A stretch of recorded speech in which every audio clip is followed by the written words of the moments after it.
Okay, we're here today with Ridgeview Middle School's 8th grade writing teams. We have Ashley Hill, Teresa Deal, Dakota Stanley, and JJ Hayes. And they're just going to talk about some of the things that they did in this year with their kids. They had an 88% pass rate. Last year they had a 72.05% pass rate.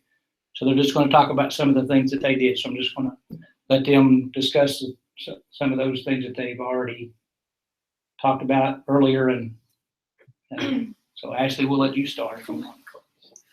I think we said the biggest thing that we did this year that we didn't do last year was we focused more on multiple choice part of the test. Not loud enough. We did a lot of particular skill like comma usage, and we also made them stay in. If they didn't do their essays, we kept them in and made sure that they did them until they were ready to do that week. Anything else you want to? Teresa, we want to add to that?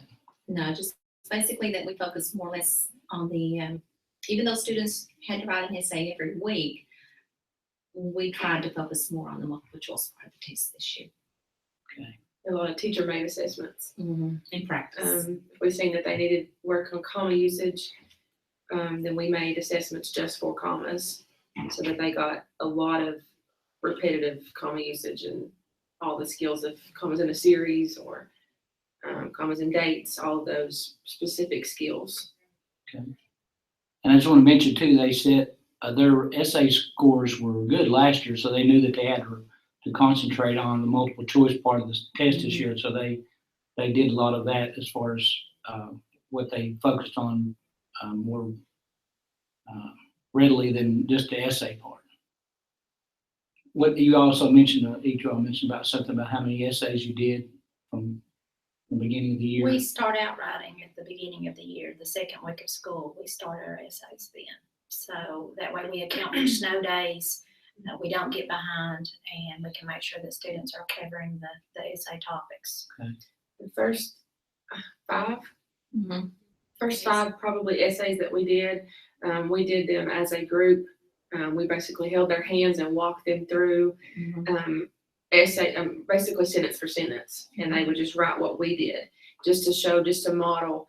And then after those first 4 or 5 weeks, we felt like we could turn them loose, and they did their own after that. And then we would specifically just do maybe a paragraph, the introductory paragraph or the conclusion paragraph, just so that they would get those specific skills down. And then if they did a whole entire essay, then we may spot check. We would check for the introductory paragraph, make sure they had everything, but they would never know what we were checking. So. Also, the thing that we focused on, the concentration was transitional, how to transition their paragraphs. That was, we noticed last year on the test, that was a big area. And so we spent more time with that this year. Sentence and a conclusion sentence for every paragraph. Right. Mm-hmm. And the daily editing that we do every day, that is a constant review every day, Monday through Friday, of what they're going to see on the multiple choice test, how to apply it on the written test as far as writing an essay. I think that's one of the big things we do is that everything's repeated over and over. We do an essay every week. We do editing 4 out of 5 days, Monday through Thursday.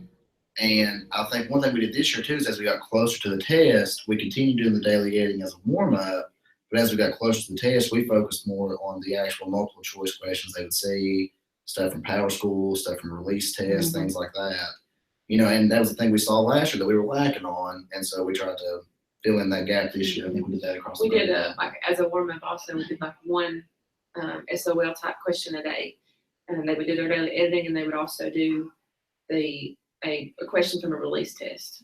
The standalone. The standalone type questions, those editing questions that they would see on the test, so they would see the wording and how what they look for. It's just a warm-up type thing to get them ready for the test. And one thing we did do differently with the daily editing is this year we took a grade on one of the paragraphs, whether it was Monday, Tuesday, Wednesday, or Thursday. We started taking a grade on one of those because in the past some of them would just sit there and wait on you to put up the answers or edit the paragraph, and then they'll just copy it down. 3 of the days we did it with them, and then one of the 4 days, we would take a grade on, let them do it all on their own to make sure they weren't just sitting and waiting on the answers. And that told us a lot. We got a lot of I guess, evaluation or assessments from those daily editings. And you all mentioned too about, Teresa mentioned about working lunches. Talk a little bit about how you did that. Well, basically, the working lunches had to do with the essays, getting the essays written and typed and turned in. We do a 5-day. Monday, they would get their map, which is a template that we used. Both of us used that same template. We used it last year. I mean, kids see the same template every week. So all they had to do on Monday is fill out that template. And then on Tuesday, we would do the rough draft. Wednesday, edit and revise. Thursday, they would type. And Friday, it was turned in. So really, it wasn't like an essay handed to them, get it done tonight and execute tomorrow. And It's a process. Yeah, it is The same every week. And it's a repetition. routine, so even if they're out of school, they know the know. routine. Yeah, they know. And You have some that won't do it regardless. So, I mean, we would have to keep them in from lunch and keep them in from their encore, their gym, all of those things to get them to turn it in. Otherwise, they wouldn't do it. And last year, that was one thing we kind of let. There were some that maybe had 2 or 3 essays done all year long. And we decided this year that if they didn't have it done, ready to turn in on Friday, that we would keep them in and they would stay with us and eat lunch with us until they finished it. And they hated it. And they would make sure that they did whatever they could do to not eat lunch with us because it was miserable. It wasn't fun. It wasn't a fun lunch where we sit take a and bite talk. and then you type. So they work. It was a working lunch. We also, we had kids that passed, did well on the essay that they just floored us, really. We didn't expect it. One of them said all those lunches paid off. The lunches paid off. And another thing that sort of surprised us, I know Miss Hayes, their group might have written on more of the topics, but our prompts for our students this year, we had only written on one of the prompts that they hadn't gotten, only one. So, but they knew what to do. They drew out the template on paper, they completed their map, they wrote their rough draft, they revised and edited and typed the rest. Where they've seen that map or you do the routine, you get in that routine every week and they've seen it 22 times. Right, and they could do that. And they could draw it from memory. You know, when they come to try to actually on the SOL test, they didn't, the map was in their memory and they could just pull it. And we had gone over all the prompts, talking about trying to analyze, see what they were really asking. But as far as the essays that they had to write on, they had only written on one of them. I know one activity I had them do as well too when they were editing their papers was highlight like specifics, adjectives, prepositions, transitions. And I would say if you don't have this many, then your paper, you need to improve on your paper. And when they started seeing their paper in color and they realized that it was bare, they realized that they needed to put more on paper. And that seemed to make a big difference as well. So that's an ongoing assessment that you did almost every day. Yes. Every week. Yeah, Yes. right. Before they turned them in, we had them highlight.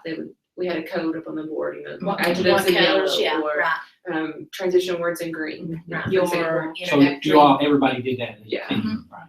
Your introduction, your introductory Make sentence, sure you have your thesis statement. Your underlined. your 3 reasons explaining why you support this position or whatever. And there was a color code with it every week. And Something that also goes along with that is that thing that we used online was the paper rater.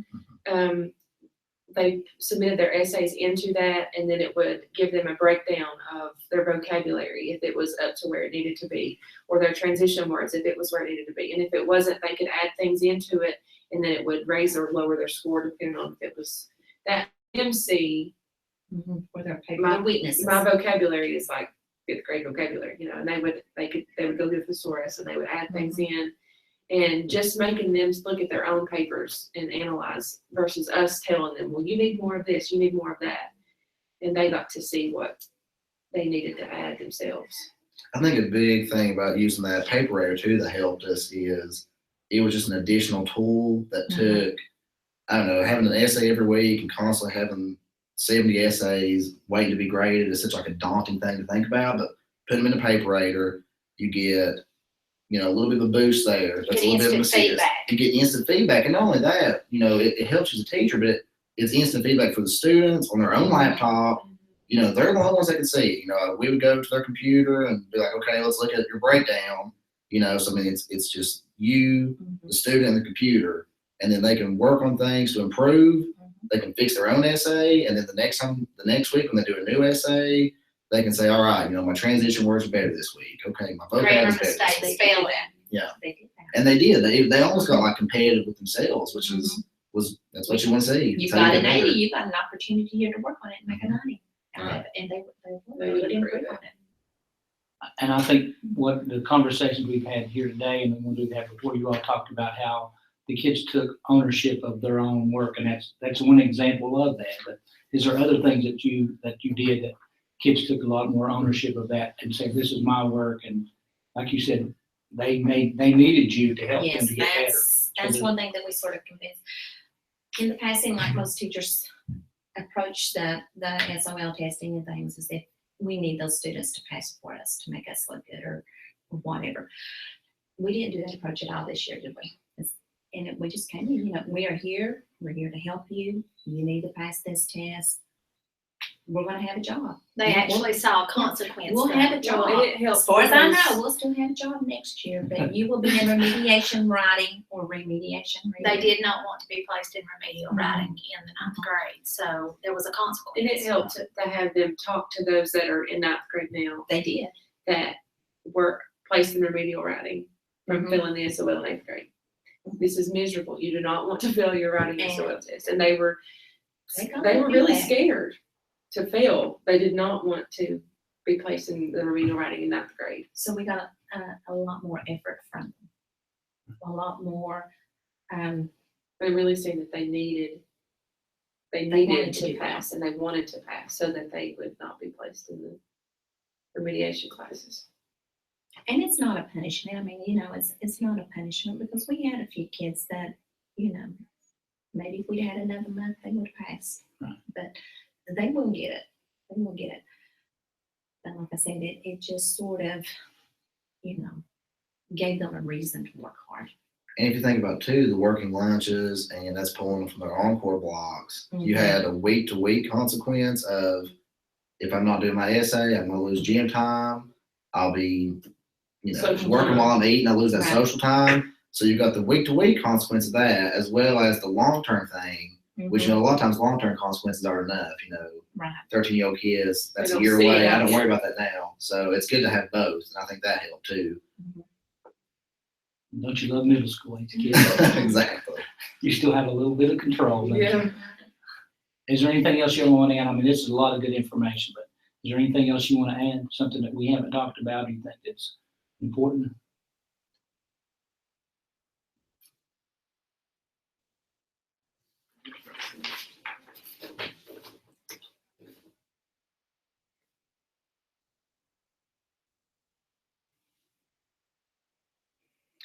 I just know whenever I would try to ask other people and try to get information from others on what they used, especially to help out with the multiple choice, what I was getting was basically what we had to end up resorting to do was just teach creative material as the need developed or whatever. So you did that on your own. It's not something that was ready-made. You did this. We Created. created Right. ourselves. I mean, we looked from resources. I ordered books from Amazon.